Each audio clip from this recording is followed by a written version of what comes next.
All right, everybody. It is Friday, finally, July 21st. It is 9:10 Central Time.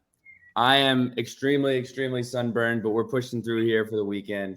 And today we are joined by a very special guest, and our very special guest brought a guest as well. So first of all, we are joined by Chantel Lovett. Chantel is the proud mother of current Hokies defensive back Dante Lovett. She is a huge fan favorite on Twitter already. She's spoken incredibly high of Virginia Tech and the coaching staff and the surrounding community. So, Chantel, welcome to the show. Thank you so much for having us. I really appreciate it. We're so excited to have you. And Mama Lovett also brought her son, Dante.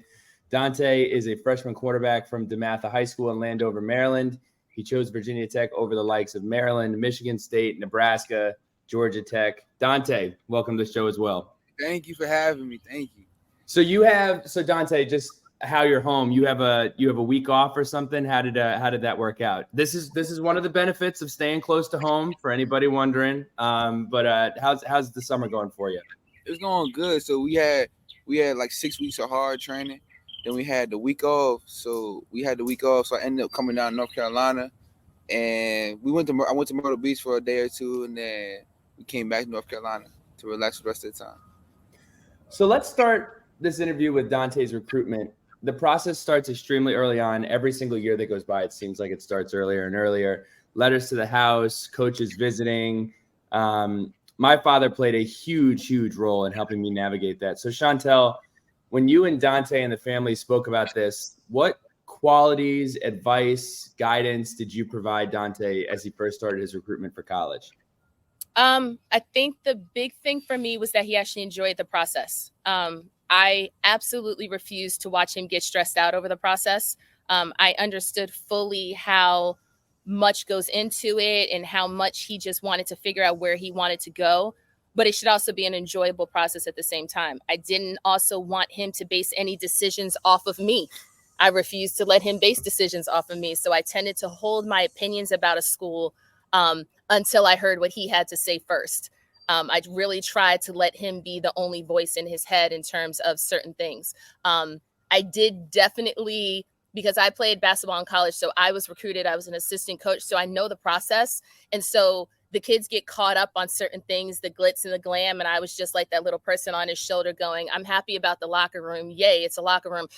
But did you notice this? Or did you notice that? Or, what questions do you have to kind of just keep him honed in on certain things that I felt were like the intangibles. And Dante, as you weighed your options and avenues, what was most important to you in terms of the school, in terms of the relationships, in terms of the qualities? What were you really looking for and where you wanted to go to school? For me, I was looking for a place that, like, from the second I walked in, that I felt like I was really wanted. And it more than wanted, I feel like I wanted to go to a place that like would need me. Like I know I could have went to a place where I could have been one of 100 of whatever position they had there. I wanted to be a place where I can go and make an immediate impact and help rebuild. So question for both of you, and Chantel, we'll start with you first. Like, what was your familiarity with Virginia Tech before recruiting started? Did you guys have any familiarity, favorite players? I see you're shaking your head, Chantel. No familiarity. Me personally, not really. He had a youth football coach who is a great guy, Derek Carter. He actually played at Virginia Tech. So the only reason why I had even heard anything about it at all was because I knew he went there. So I really didn't have much familiarity with it prior to also meeting one of his former coaches for summer and like a mentor, Rock Carmichael. I didn't know anything about Virginia Tech. I'm from Jersey. We lived in Connecticut and we were only in Maryland for maybe 8 years before he started getting recruiting. So no, I didn't. Dante, what about yourself? Were you watching any YouTubes of old players, or what was your familiarity with Virginia Tech? I wasn't really like, I was familiar a little bit, but not like how I was with like a lot of the other schools, like the bigger schools. How like, I used to watch when I was a kid, like the Oregons, the Floridas, and all that. I wasn't really like familiar with them, but when we started getting recruited, and I started meeting more people, and I started seeing more people like going there, and I realized that I knew a decent amount of people who actually went there. So yeah. So when was the moment I guess which one of you two fell in love with Virginia Tech first, and what was the moment that you guys realized that you really, really enjoyed Virginia Tech?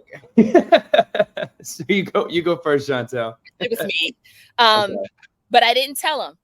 And like I said, going back to what I said, I didn't want my thoughts to overrule his thoughts. I kind of probed him to see what he was thinking of, but I definitely would be like, hey, did you notice this? Did you get this vibe anywhere else that you went? I think like somebody always asks me like, what's the biggest advice I could give somebody like as a parent for recruiting with your child? It's start narrowing down the list. So like when you're looking for a spouse or you're looking for a house, if you just say I'm looking for a house, you're never going to find it because there's so many things that go into it. But when you start narrowing it down to what you're looking for and you stay true to that, in any school that does not offer that for you, you know they're not for you. So every kid, there's something different. When you really sit down with them and talk, forget the locker room. What vibe do you want to have? Do you want, and my biggest question to him was, do you want to be a small fish in a big pond or do you want to be a big fish in a little pond? Do you want to be part of a program that's already fully at the top to top, or do you want to be part of the rebuild? Do you want to be known as one of those players that brought it back to its glory days? And I think those sort of questions kind of helped him narrow it down a little bit further. So Dante, I know you committed to Virginia Tech on May 8th, 2022. When did you make the decision yourself? What was that conversation like with your family? And ultimately, how did you tell the coaching staff? So for me, it was the fact that like out of all the other schools I had, like a lot of them were like at the last second they wanted to come back and start like when I said I'm about to commit, they all like started calling me like, oh, don't commit yet. Don't commit yet. They didn't I guess they didn't think that at the time I was gonna become like a Power 5, high Power 5 player, getting recruited by bigger schools. Like so, they would offer and stop communicating. So when it came like time to commit, they started coming back up to my school trying to get me not to commit all this. But for me, it was a time when I went to another school and I was just like, I don't even want to be here. Like Virginia Tech was better than this anyways. Like I feel like I just go there instead of going to any other school. I'm done with the recruiting process. And how did you tell the coaching staff that you were committing to Virginia Tech? What was that moment like for you? I think I called Coach Cheetah probably first. I think I called Coach Cheetah first, and then they maybe called Coach Pride. Coach Pride started celebrating on the phone. So yeah. So the send off, I want to talk about. I remember this like it was yesterday when my mom, my dad, my brother all drove me up to Virginia Tech, and you get to the point where you say goodbye, and then you hang around for 5 more minutes, you hang around for 10 more minutes. It's a huge, huge moment. Dropping off Dante at school for his first semester. Can you tell me a little bit about that? Walk me through the emotions of just kind of that overall experience for you, Mr. Lovett. You know what's funny about that? And this ties into how much I love Tech. I didn't cry. I wasn't. How I've always known that it was the right place for him. If you as a parent feel good about dropping your kid off, knowing that they're covered. When I tell you I sleep good at night, I sleep good at night. And I've said this in one of my videos because I'm being completely 100% honest. I know that there's people on that staff, that entire staff. Some of the women on that staff are more momish and naggish than I am. So I know they have him covered in a good way. I know there's not a person on that staff that doesn't have the best interest of my son and doesn't look at him like a son. And so I relinquished everything. So once I got him set up and I knew he was okay, I wasn't worried about everything else. How was he going to adjust? He is one of 2 kids. He's the youngest. I knew this was going to be a big adjustment for him. So as long as he was okay, I was okay because I knew everything else he would be covered in. And what about for you, Dante? You're a semester in. How was the spring for you? What was the biggest adjustment, and what have you learned so far? For me, like the biggest adjustment at first was just getting used to like the area. It's different for me. It was like more like slow. I'm used to like more like a city kind of. I'm used to more fast pace and stuff. So it took me a while to even get used to that, just that aspect in general. But the spring went good. Like I really jumped into the training. I took the weight room really, really serious.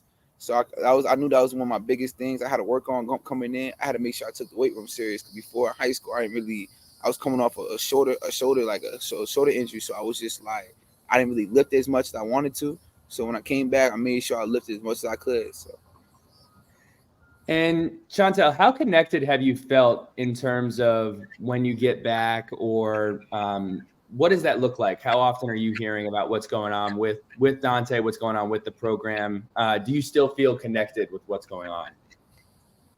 In terms of now that he's there? Yes. That's the best part. And that's what I keep trying to tell everybody. There's so many programs and so many other players where I've heard that, once they're done with the recruiting, they're after your son. Oh, it's open doors. And then your son gets there and all of a sudden it's closed doors, locked padlocks. It is so not like that up there at all. When I tell you, when I'm up there, I literally just walk all through the facility. I go sit in somebody's office for like 10 minutes, keying it up. I might bring my computer and do some work in somebody's offices. It is an open door policy. It is a family vibe.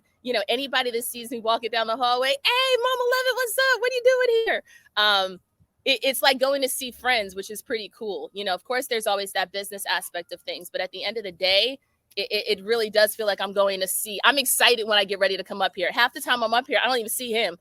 I just let him go and as he pleases. I'm like, I'm not here for you. I'm here to hang out with such and such. It's that vibe for me. And I love it. It has not changed since the recruiting process at all. Not one iota. No, and that's unique to hear. And I don't think I've ever heard anyone describe it that way, because during the recruiting process, a lot of the times you get a very different person than you get as soon as the NLI comes through the fax machine. So the way that what you see is what you get is what it's every bit of evidence has proven to be with this entire staff. They care a lot. They're building relationships. They're fantastic at maintaining relationships. And that's really, really special. How many times have you been back since he's been at school? Maybe three. Maybe about three. And it's funny. I listened to Coach Mines' podcast with you the other day, and I'm listening to it, and I listen to things with Coach Pride talk, and I tweeted this the other day. If you listen to any of those interviews, it really is what you see is what you get. Like, there's no part time I've ever sat there and listened and went, "Ooh, wow, they really put it on for the camera." No, like what you see with Coach Pride is what you get in any of them, and I appreciate that authenticity. I appreciate the consistency, and I think that's why they've been so successful in the recruiting, because you do get and I've said this on Twitter before, you do get very used car salesman vibes sometimes in the recruiting process. And for me, that always turned me off.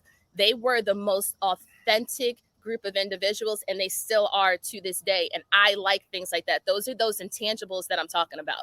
That, if you get caught up in all the glitz and glam, that's fine. But when that dissipates, what do you have left? I firmly believe that when he's done, he will be tight with all of them for the rest of his life.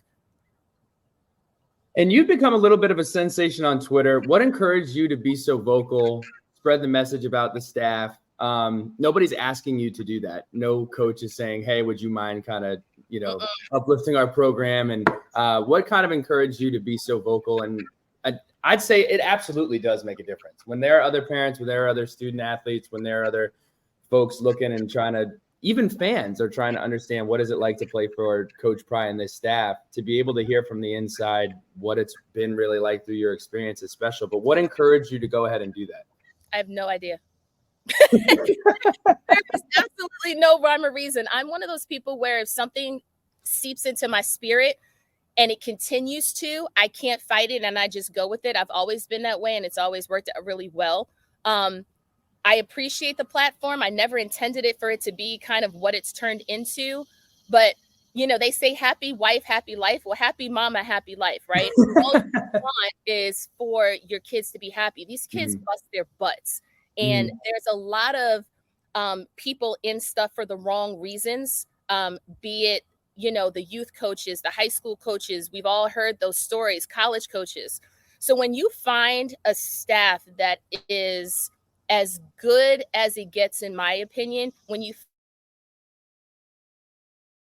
Pittsburgh is as welcoming, as supportive, that's something to speak about. And so I know when I was going through the recruiting process with my son, I had a village, right? But the village didn't really consist of other moms or other parents. I was kind of navigating it as I go. I wasn't afraid to pick up the phone and call somebody and be like, hey, I don't know what this means. What are they talking about? And so if my excitement and my suggestions or, trials and errors help somebody else through their child's perspective, whether they go to Virginia Tech or not. I don't mind doing that, but it's because I love the school so much. I truly feel, and I told somebody this the other day, I said, so I saw a woman in the airport with the Tech shirt, and I said, I have 2 words for you, go Hokies. So we got to talking, and she was like, well, do you go up frequently? I said, well, I think I may have taken the whole this is home thing a little too literally, because yeah, I do. But I go up there, I drive around, I go here and there. Like I said, I barely see him, and it doesn't matter because it feels so home. I am so excited for the season. I'm so excited to connect with the fans, the rest of the football team parents that I haven't met yet. I'm just excited to see all these kids that we've gotten to know do their thing on the field. And I'm excited to see where Virginia Tech goes this year, because I think they have all of the things in place to be ridiculously successful. And I love the way that Pry and them are recruiting. I love how they're rebuilding this, and I'm excited, like really excited. So first, we're going to move into our rapid fire section here. First one for Dante. What meal or activity or thing that goes on at home do you miss the most about being at college? Meal activity for me, probably track. I miss running track. Like when I left early. I missed running the nationals, and because I wanted to run because like in the indoor season I couldn't run the nationals because I got sick the day before leaving. So yeah, I probably miss track the most. You don't miss me? I see you more than anything. Oh, that's a good that transitions into my next question. So Chantel, I know you're not a teacher for Dante, but if you had to give him a report card, we asked Hunter Couture this. If you had to give him a report card on calls home, the volume of calls home, where would Dante win? F. He fails. He flunks. My oldest daughter calls me like 25 times a day. This one, good Lord. I was like, dude, I'm an empty nester here. Like I could be on the floor and you would never know because you don't check on me. Unless, I mix this and this. Yes, son, sure. And by the way, I'm fine. Thank you very much. I'll give him till Wednesday before I send him a message and go, hi, I'm your mother. Nice to meet you. I'm fine, by the way. Thank you so much. It's mean. But I'm okay with that, though, to be honest with you. Mm-hmm. At first, it was an adjustment, but I'm trying to be very, very respectful of the fact that this boy's in college. You know what I mean? Mm-hmm. And I'm trying not to. I do have his location on my phone, so I can make sure he's in his dorm room. I don't care where he goes, but when I lay my head at night, I do like to see that he's safe and he's at the dorm. And that's all I need. I'm good. Like you say, he's working his butt off. My dad and my mom always knew that there wasn't enough time in the day for you to really get in trouble in the summer when you're first getting involved with everything and learning everything. So right. Question for both of you, and whoever has it first can go first. But I ask everybody, if you could have dinner with 4 people, dead or alive, who would it be, and where would you go eat? You want me to go first? Okay. So the Obamas. I would say maybe a Morton's or a Ruth Chris. Felicia Rashad. And I would go to a place in the DMV called Busboy and Poets.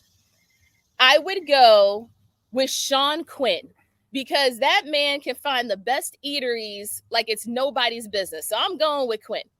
And then I'd want to go with my kids, the 2 of them. That's a bit of a cop out. We can't. I love that you want to bring them. You got to pick. We can't leave you 2 slots for that. Dead or alive. My last person would probably be Luther Vandross. Okay. At some jazz blues restaurant where we could just sit back and kick it and listen to some music and chat. Dance with My Father, one of the best songs of all time. Dante, Your turn. All right. Dead or alive. First one will be Kobe. I say Kobe because I met him when I was 10. But I didn't really get to talk to him how I really wanted to, how I would now if he was alive or if I met him now. So I would say Kobe. That's one of my favorite NBA players ever. We probably go to I don't even know. Some type of big steakhouse in LA or something like that. Second, I want to say Floyd Mayweather. because I want to ask him, how does he deal with all the people who don't like him, like, and you still keep going no matter what, and just keep it pushing throughout it. I probably go to or something and get it's a private chef to cook or something like that. Third, I would say who's somebody? Possible. Nah. It's a tough Jay question. Jay-Z. Jay-Z, cause I want to talk to him about like everything he knows and stuff like that. I'll probably go to like a real high-end hibachi place or something like that. A high-end hibachi place. One more. One more. Dead or alive? Favorite NFL player or somebody? There are a lot. I probably want to meet. I want to meet Jalen Ramsey. Okay. I want to meet Jalen Ramsey because, like, I love his confidence when he plays. Like, he don't care. Like, he just out there playing. Like, that's one of my favorite things about him. Like, sometimes he messes up, he get the ball caught on him, he just still get up and still talking. Like, Keeps it pushing. Like, I'll probably go to like a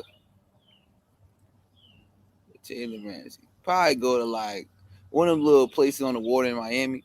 Okay. What about both of y'all's favorite places to eat in Blacksburg? Now, if you like hibachi, Dante, you got to go to Kabuki over in Yeah.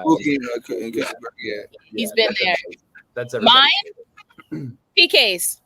Yeah, Hands down. PK's is great. I don't go to Blacksburg without going to PK's at least once or twice if I visit it. It might be in the same day. I love PK's. Well, I would suggest, especially in the summertime, this is not an advertisement. They should be paying us, but this is not an advertisement. You gotta go to the cellar. It's right next to Sharky's. You can sit outside on the patio. Great food. So check out the cellar next time you're in Blacksburg. Okay. I'm pretty proud of this. I came up with it by myself. We have a new segment called Love It or Hate It. So I'm going to say something, and you all tell me if you love it or you hate it. Okay. So we're going to start first. It's not necessarily fall time yet, but it's something that divides the country every single year. Candy corn. Do you love or hate candy corn? Hate it. I'm in the middle. I like it, but like I don't like eating it too much. Okay. I love it then. I like candy. I like candy pumpkins. I've never even heard of candy pumpkins. How do we feel about performing the wave in Lane Stadium during football games? Love it. It get the crowd involved. Love it. The wave? Sure. Let's do it. Especially with that many fans. Like, do you know how awesome Hokie Nation is? It would be a proper wave. It wouldn't be like one of those broken waves where nobody wants to go. Can you imagine 60,000+ people in unison doing the wave? Absolutely. Go for it. I love it. I love stuff like that for me. Cause like, for example, like I seen like, for example, like the Florida fans, when they sing the song, they have a song they sing, the whole crowd does, everyone join in. You can feel the presence of the people. I feel like that intimidate a lot of teams. Certain stuff like that. I'm gonna get wrecked here. I'm a big advocate for anti-wave, but if you two like it, more power. This is not my interview. So I know you're from New Jersey, Chantel, and usually it falls under one or two different schools of thought. It's either I haven't tried it, I like it, or I can't believe that this exists and I'm never gonna try it. Okay. Pineapple on pizza. No. Love it or hate it? No, I don't like pineapple usually. So like, there's just I don't want fruit on my pizza. I just don't. Warm fruit too. Like no, thank you. Rubs me the wrong way. Pepperoni, sausage, cheese. I'm good. Taylor Swift's musical catalog. I don't really listen to her that often, so I'm indifferent on this one. Crocs. I love it. Oh, good googly mooglies. That's an absolute love it. I'm in between. I'm in between. Drake. Say it again. Drake. I like it. Love it. Love it. I can say love it. Okay. That's it. Love it or hate it. I think that segment has some legs. Next time I like it. I'm just going to give myself another pat on the back for Good this. job. I love it. All right, so we have a couple of questions submitted by Virginia Tech fans, and then we'll let y'all go. Sure. Next one we have is from James Copeland. What made our staff stand out compared to others in the recruiting cycle? For me, it was how genuine they was. Like I had a lot of schools like at the end. Like I had like for me at the end was the hardest because it really made me look at genuine versus the glitz and glamour, because all they could do at the end was show me the glitz and glamour. They couldn't really try to build a relationship. So I had to really put like up and that, like put next to each other, like genuine people versus somebody who really they want me, but I don't know them like that. So them building a relationship with me, that is really the biggest thing. So just like how like real they were and all that. Dante, I'm glad you brought that up because I was going to ask you specifically about, a lot of times during the recruiting cycle, you don't really realize it when you're a student athlete, but at the end of the day, it's all a numbers game, right? Like every school, they go in and they say, okay, we're going to take 3 cornerbacks. We're going to take 3 wide receivers. They offer 15 of them, and then they don't get who they want. And then at the end of the recruiting cycle, you have some big schools who come and they say, oh man, we got to fill this spot. So let's go find someone else. Oh, like you're always who we wanted. We're really excited about you. And I think that's really working in Tech's favor is getting in. And I mean, Coach Pry was only coaching 1 year before, you were getting ready to go to school. He was able to build that kind of strong relationship with you over the course of just a couple of months. So I think that speaks volumes about the way that they're approaching it. Was that hard? He also did a good job because he was the only coach at Penn State who really wanted me. Mm-hmm. Like when Penn State was recruiting me, I had like they were going back and forth about if they were going to offer me or not. But I was the one person who like really like loved my game. So that's right. Like I kept hearing that. I was just like, I wonder. Like, so, and he got the job, so that played a big role too. Chantel, was that hard for you? Like you had made a decision, your son had made a decision, and you kind of knew that that's where he was going. Was it difficult when like all of these other schools started to kind of pile in right before signing day or towards the end of high school? Honestly, yes. Because I was watching him knowing what he wanted, but just watching schools keep coming at him. Now, on one side, you are, I'll use the word honored for the lack of a better term. Two, like it was the why now? You know what I mean? Whereas Tech had formed that relationship this entire time.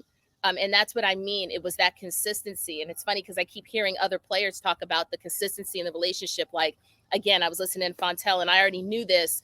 He's been after kids for a while. He's been following some kids since like the 8th grade. You don't have a whole lot of that. And off tangent really quick, this is the biggest advice that I can say to student athletes and parents. I don't care, and he's going to laugh at me because I always use this example. I don't care if your son gets recruited by Oompa Loompa University, right? D45, right? They don't have a chance, but they're coming after your son. Please encourage your sons and parents as well to show the same respect from the coach from Oompa Loompa University as you do from Michigan, Virginia Tech, etc. Because one thing that I don't think people realize is how small that football community is. So Oompa Loompa University may not be doing well, but they got a phenomenal D-line coach. That D-line coach now moves to a Power 5 school. Big jump, yes, but it's possible. Treat everybody who comes after your child with respect because you never know where they're going to wind up in a position. And a lot of coaches like Pry, they have their eye on you at one school. That school might not be interested. They're going to keep you in mind if it's worth it for them and if it's a good fit. But keep in mind that if you didn't treat them respectfully, that same taste will be in their mouth when they go to the next place, and you might not get that opportunity. Sorry. Very well said. Very well said. And at the end of the day, those people are recruiting you because they believe in your talents. So there's no reason to be backhanded or anything else. Exactly. Pete McGee wants to know, what is y'all's favorite part of campus? Wow. My favorite part of campus is that whole Lane Stadium area into the practice facility, because I guess that's where I am the most. I love those 2 areas right there. Oh, but aesthetically, it's the pond. I like the ducks. Dante, you got a favorite part? Favorite part of campus. Probably, I like going past the drill field. That's probably my favorite place. I like to ride my scooter past the drill field and stuff like that. Sean Kim, for Mama Lovett, what was your relationship like with other players and commits and parents? And what are the conversations like with them then and now? If I happen to have been up there during any of the recruiting things, it was just more of a kind of like we're doing right now, just them picking my brain on what the process was like for us, asking me legit, like, you know, pulling me aside and kind of be like, hey, are they really as nice as they seem? You know, just having that little bit of insight into it. Once the recruits like say they're coming and stuff, like if their parents have Twitter or whatever, I might tweet and say, hey, or reach out and say, hey, if you have any questions, just, you know, let me know. I don't presume, let's say this, my kid hasn't even touched the field yet. So no, I do not presume to know everything. But if I don't know, and then there's another parent on the team that might know, I'm more than happy to put them in touch with one another. Because I just want everybody to feel as comfortable about their decision and as good about dropping their kid off when it's time as I did. That's all it is for me. That's it. I gotta say, this was a ton of fun for 30 minutes. And Dante, I'm wishing you nothing but the best in your future at Virginia Tech. Like I said, it was the absolute best 4 years of my life, and we're super excited for you. And Chantel, so glad that you're part of the Hokie family. Excited to see you at games this fall in Lane Stadium. Excited to see you at the Rutgers game. And please keep that up. It's been really, really cool. Not just from the fans, but just like you said, offering any advice to any other parent, any other student athlete that may be looking to learn a little bit more about the process. Because to be very transparent, I'm sure you two can attest to this, it's not all glitz and glam. It's not all red carpet. It's a long, difficult, and confusing process that you're going through at the age of 16, 17 years old. And that's what I try to remind people when you get on message boards or you get on Twitter and everybody's like, well, why did so-and-so do this? Why is so-and-so doing this? It's like, well, at the end of the day, there's 16 and 17-year-olds going through basically sales cycles with adults who are 20 and 30 years older than them. So you both have carried yourself in a phenomenal way. And we're really glad that you're part of the Virginia Tech family. Thank you so much for having us. This was fun. Absolutely. Best of luck, you two. Thank you.